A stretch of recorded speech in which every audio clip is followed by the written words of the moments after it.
काफी सारी most important update आ रही हैं जो आपको मेन स्ट्रीम के न्यूज चैनल पर देखने को नहीं मिलेंगी, इसीलिए वीडियो को एंड तक देखिए। सबसे पहले बात करते हैं पाकिस्तान अफगानिस्तान को लेकर। रेफरेंस के लिए आप न्यूज का आर्टिकल देखो। पाकिस्तान ने अफगानिस्तान की राजधानी काबुल में एक अस्पताल पर एयर स्ट्राइक कर दी और अफगान तालिबान सरकार का कहना है कि इस हमले में 400 से ज्यादा लोग मारे गए और 250 से ज्यादा लोग घायल हो गए। ये हॉस्पिटल एक ड्रग रिहेबिलिटेशन सेंटर था, मतलब नशे की लत से छुटकारा पाने वाले मरीजों का इलाज चल रहा था। यहाँ पर 2000 बेड वाला अस्पताल था। रात 9 बजे के आसपास हमला हुआ, पूरे इलाके में आग लग गई, इमारत का बड़ा हिस्सा तबाह हो गया, मरीज, डॉक्टर, स्टाफ सब मारे गए। अफगान सरकार इसे इंसानियत के खिलाफ जंग कह रही है। सबसे पहले रेफरेंस के लिए आप लोग ये वीडियो देख सकते हैं जो अटैक अब पाकिस्तान ने अफगानिस्तान की राजधानी काबुल में इस हॉस्पिटल पे किया है।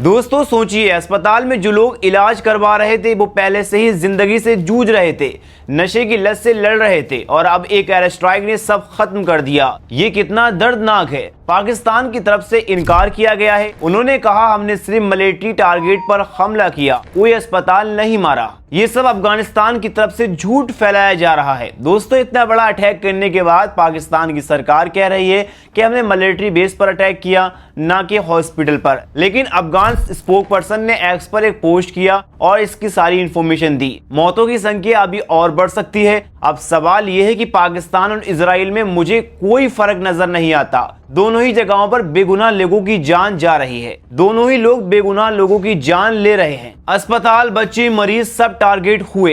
इंसानियत का दुश्मन कोई भी हो सकता है, चाहे वो कोई भी देश हो। और हाँ, कुछ लोग पूछ रहे हैं कि क्या इसमें ट्रम्प का हाथ है। अभी तक कोई पुख्ता सबूत नहीं लगा कि ट्रम्प ने इस अटैक को करवाया है। ट्रम्प का नाम तो आ रहा है क्योंकि वो पहले से ऐसे मुद्दों पर बोलता आया है, लेकिन इस खास हमले में उसका कोई डायरेक्ट कनेक्शन नहीं दिखा। ये पाकिस्तान अफगानिस्तान के बीच पुरानी दुश्मनी है, टीटीपी, बॉर्डर, आतंकवाद, ये सब चल रहा है फरवरी से। दोस्तों ये सिर्फ न्यूज नहीं है, इंसानों की जिंदगी का सवाल है। हम सबको दुआ करनी चाहिए जल्द वहां पर सब ठीक हो जाए। ऐसे हमलों से कोई नहीं जीतता, बस मासूम मरते हैं। और ऐसा ही पाकिस्तान ने इस हमला करने के बाद ऐसा ही किया है। बढ़ते हैं नेक्स्ट अपडेट की तरफ। डोनाल्ड ट्रंप जो कभी ईरान को डील करने वाला छोटा देश कहता था, आज खुद बोल रहा है कि ईरान एक ताकतवर देश है, बहुत जबरदस्त ताकतवर है और उसके पास बहुत ताकत है। आप सोचते होंगे ऐसा कैसे? हाँ, आपने सही सुना। ट्रंप साहब हैरान है कि ईरान ने खाड़ी के देशों पर अचानक हमला कर दिया, किसी को उम्मीद नहीं थी। अमेरिका और इजराइल ने ईरान पर बड़े हमले किए, खासकर खार्ग आइलैंड पर जहां ईरान का तेल का बड़ा खजाना है। ट्रंप ने तो कहा हमने इतिहास का सबसे पावरफुल हमला किया,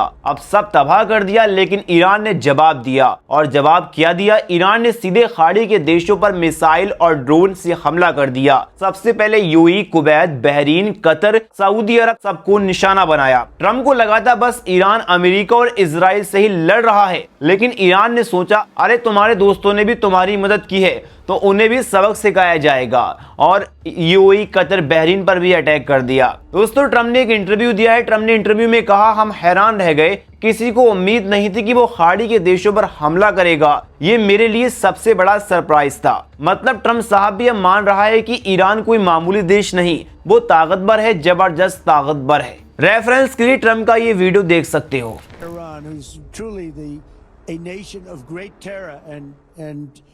and power.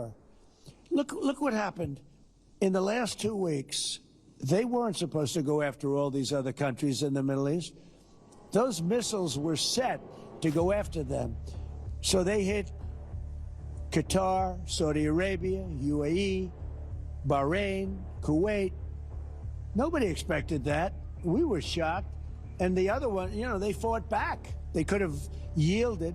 But think of it, if we weren't around, They had tremendous power. They had thousands of missiles, most of which we've terminated. भाई ट्रम्प तो खुद भूरा काका बन गया है इस मामले में। पहले बोलता था कि ईरान को 2 दिन में खत्म कर दूंगा, अब बोल रहा है कि वाह क्या ताकत है। यार हम शॉक्ड हैं। मतलब अब डोनाल्ड ट्रम्प भी शॉक्ड हो गया है, क्योंकि उसे भी किरण लग चुका है। वो भी ये कहना चाह रहा था कि हम 2 दिन में हमला करके खत्म कर देंगे, लेकिन ईरान ने सबको हिलाकर रख दिया। देखो ईरान ने दिखा दिया है कि अकेले भी कितना बड़ा खेल खेल सकता है। मिसाइल, ड्रोन, हार्मुज स्ट्रेट, पूरा मिडिल ईस्ट हिल गया है। खाड़ी के देश जो पहले चुप थे अब वो भी लड़ रहे हैं, क्योंकि ईरान ने उन्हें भी टारगेट कर लिया। अब ट्रम्प कह रहा है कि ईरान डील करना चाहता है, लेकिन शर्तें अभी उसकी ठीक नहीं है। तो दोस्तों ये है असली कहानी। ट्रम्प ने दुनिया को दिखा दिया कि वो कोई कमजोर देश नहीं है, बल्कि ट्रम्प को इसका जवाब दे दिया और ट्रम्प भी इस बात को मानने पर तैयार हो गया है कि दुनिया का ताकतवर देशों में ईरान शामिल होता है और उसने कैसे इजराइल और अमेरिका को हिलाकर रख दिया। बढ़ते हैं नेक्स्ट अपडेट की तरफ। पहले आप ये वीडियो देखिए।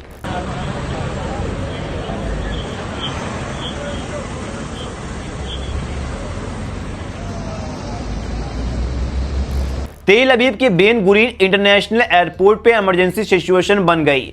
अमेरिका का एक powerful refuelling plane KC-135 emergency landing के लिए तैयार है। ये उसी का वीडियो आया है। ये प्लेन अभी एयरपोर्ट के ऊपर सर्कल कर रहा था और सेफ लैंडिंग की तैयारी चल रही है। दोस्तों ईरान ने जो अटैक किया था KC-135 पर, वो पूरी तरीके से डिस्ट्रॉय हो चुका है, खत्म हो गया है। उसकी लैंडिंग की तैयारी चल रही है। इस वीडियो में आप देख सकते हैं। कुछ ही देर पहले फ्लाइट ट्रैकिंग ऐप पे दिखाई दिया कि ये एयरक्राफ्ट सडनली लो एटीट्यूड पर एरेक्ट पैथ ले रहा है। इजराइल कोस्ट के पास फिर ये बेन गुरीन एयरपोर्ट की तरफ आया और इमरजेंसी सिग्नल भेज दिया। 7700 जो इंटरनेशनल इमरजेंसी का शाइन होता है। एयरपोर्ट पर सब फायर ट्रक्स, एम्बुलेंस और रेस्क्यू टीम रेडी खड़े हैं। पूरा सीन बिल्कुल टेंस लग रहा है। ये KC-135 अमेरिका का एरियल रिफ्यूलिंग टैंकर है। मतलब ये दूसरे फाइटर जेट को हवा में ही फ्यूल देता है ताकि वो ज्यादा देर तक लड़ सके बिना लैंड किए। ये प्लेन इराक के ऊपर मिशन से वापस आ रहा था, जहां यूएस ऑपरेशन इपिक फ्यूरी चला रहा है ईरान के अगेंस्ट। उसी टाइम ईरान ने इस पर हमला कर दिया और ये कई तरीके से जख्मी हो गया, यानी मान सकते हो कि बहुत ज्यादा खत्म हो गया है। पहले रिपोर्ट में कहा गया कि कंफ्यूजन था कि कुछ लोग कह रहे थे कि प्लेन को अटैक किया गया है, कुछ कह रहे थे कि हाइड्रोलिक फेलियर है, लेकिन असली वजह अब साफ हो रही कि KC-135 टैंकर के बीच मिड एयर इंसिडेंट हुआ था वेस्टर्न इराक में। एक प्लेन क्रैश हो गया जिसमें 6 अमेरिकन क्रू मेंबर की जान चली गई।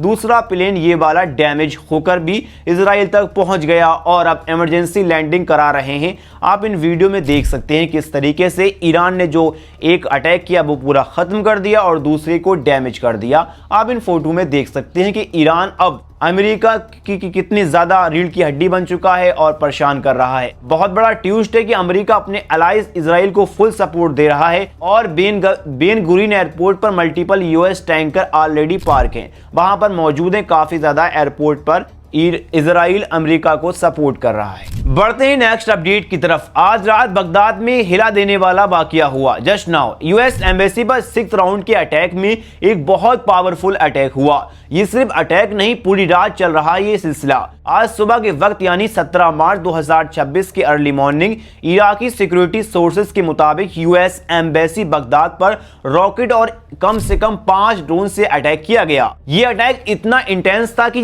ग्रीन जोन पूरा लॉकडाउन कर दिया गया। एक्सपर्ट कह रहे हैं कि 3 से 4 ड्रोन एम्बेसी की तरफ जाते हुए दिखाई दिए। CRAM एयर डिफेंस सिस्टम ने 2 को रोक लिया, लेकिन एक ड्रोन अंदर घुस गया और ब्लास्ट हुआ। स्मोक और आग दिखाई दे रही है एम्बेसी कंपाउंड के अंदर। ये रिपोर्टली 6 राउंड का है और आज रात की अटैक है। रेफरेंस के लिए आप ये वीडियो देख सकते हैं किस तरीके से ईरान ने अटैक किया और एम्बेसी पर जो अटैक हुआ है कंपाउंड में आप देख सकते हैं आग की लपटें दिखाई दे रही है।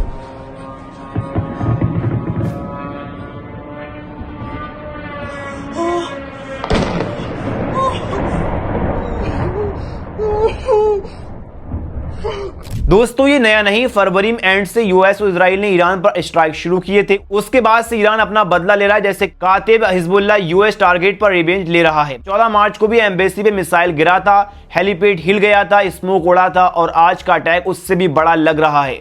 रॉकेट ड्रोन्स के साथ ग्रीन जोन में सायरन बज रहे हैं। सिक्योरिटी फोर्स हर जगह डिप्लॉय हो गई है। अभी तक कोई ऑफिशियली कैजुअलिटी रिपोर्ट नहीं आई है, लेकिन एम्बेसी के अंदर फायर स्मोक दिख रहा है। यूएस ने अपने लोगों को इराक छोड़ने के लिए वार्निंग भी इशू कर दी है, लीव नाउ। इराकी गवर्नमेंट और यूएस फोर्सेस अलर्ट मोड पर हैं। ये टेंशन ईरान और यूएस इजराइल वॉर का हिस्सा लग रहा है, जो मिडिल ईस्ट को जला रहा है। क्या ये और बड़ा कॉन्फ्लिक्ट बनेगा? एक्सपर्ट कह रहे हैं ये डेंजर स्पेस है और डेंजर जोन में जा चुका है। ईरान ने किस तरीके से बगदाद में यूएस एम्बेसी पर जो अटैक किया, आपने वीडियो देखा, और ईरान अब मानने वाला नहीं है, क्योंकि वो अपना बदला लेकर रहेगा। दोस्तों, आपको ये वीडियो कैसी लगी? अपनी राय कमेंट में जरूर बताएं। वीडियो को लाइक, चैनल को सब्सक्राइब करें।